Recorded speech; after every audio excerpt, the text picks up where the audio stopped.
Kemudian juga Cynthia, kalau dari data terakhir yang kami dapatkan dari Basarnas, untuk per jam 1 siang tadi, tim SAR gabungan masih melakukan evakuasi di sejumlah titik. Misalnya, kalau untuk di Kecamatan Cugenang, di Desa Cijedil dan Desa Gasol, sebanyak 10 korban berhasil dievakuasi. Tapi 8 diantaranya ditemukan dalam keadaan meninggal dunia, sementara 2 dalam keadaan selamat. Kemudian ada juga di titik lain, yaitu di Dusun Gintung, Desa Banjot, Desa Gasol, dan Pondok Pesantren, ada 14 korban juga yang terevakuasi, tapi seluruhnya dalam keadaan meninggal dunia. Memang kalau setidaknya dari daerah yang sudah kami liput begitu di kawasan Cianjur, daerah yang menjadi lokasi paling terdampak adalah di kecamatan tempat saat ini saya melaporkan, yaitu Kecamatan Cugenang. Daerah ini juga masih jadi prioritas bagi tim SAR gabungan maupun juga tim gabungan untuk terus menemukan dan juga menindaklanjuti laporan orang hilang dari keluarga maupun juga kerabat. Cynthia. Iya, Cindy, lokasi Cigenang menjadi lokasi yang paling parah akibat gempa di Cianjur. Lalu warga saat ini mendirikan tenda-tenda darurat. Bagaimana dengan kebutuhan logistik mereka, Cindy? Apakah sudah terpenuhi keseluruhannya?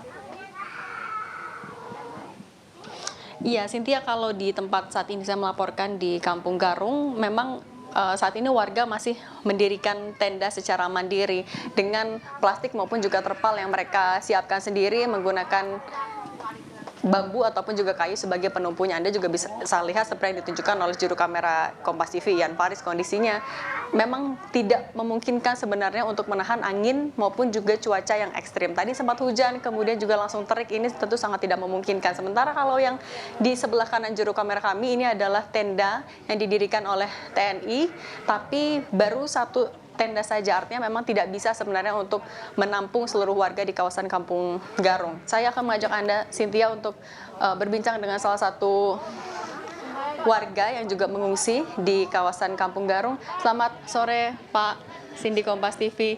Selamat sore. Saya minta waktunya sebentar dengan Bapak siapa? Oh, sama saya, Bapak Asep Saiful Alam. Bapak Asep, Pak Asep, ini kan sudah lebih dari 24 jam, artinya sejak gempa, sudah 1 malam warga mengungsi. Bantuan sudah datang belum, Pak?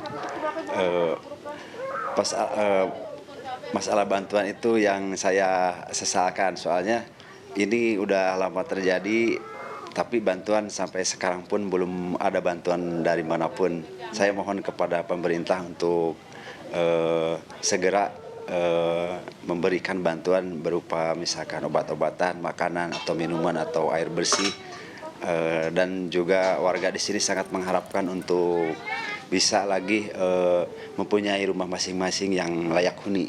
Oke, artinya makanan juga belum ada ya. Kalau untuk obat-obatan, obat-obat jenis apa sih, Pak, yang masih dibutuhkan oleh warga di sini? Paling ya kayak obat sakit kepala atau obat-obat buat balita atau yang jompo yang udah tua-tua gitu. Oke, artinya juga kemudian akses air bersih ini juga mulai terbatas ya di sini? Iya, air bersih soalnya kan listrik masih padam, jadi warga di sini itu kan mengandalkan dari listrik, dari tower itu, dari toren itu, cuman ya berhubung karena listriknya padam, jadi warga di sini cuman bisa ngambil air bersihnya itu dari PT perusahaan yang perkebunan bunga Tran itu. Baik, Pak Asep, terima kasih banyak atas waktunya. Semoga sehat selalu dan tentu harapan kami juga bantuan bisa segera terdistribusi. Terima kasih banyak, Pak Asep. Ya, Cynthia, memang makanan informasinya masih belum diterima. Yang paling dibutuhkan adalah makanan jadi, kemudian juga air bersih, baik itu untuk minum maupun juga untuk keperluan bersih-bersih lainnya, obat-obatan, kemudian selimut.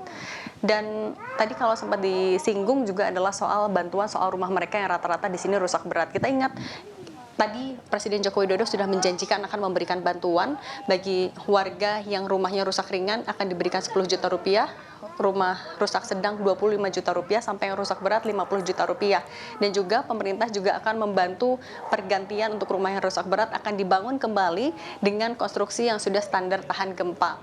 Kemudian juga tapi nanti pembangunan rumah ini akan dilakukan ketika masa tanggap darurat sudah selesai, kemudian masa rehabilitasi dan mulai masuk masa konstruksi. Ini yang nanti akan sama-sama kita pantau dan juga akan sama-sama kita ikuti bagaimana penyaluran bantuan pemerintah, salah satunya adalah soal infrastruktur struktur rumah. Cynthia. Terima kasih laporan Anda, Cindy Permadi melaporkan langsung dari Cianjur, Jawa Barat.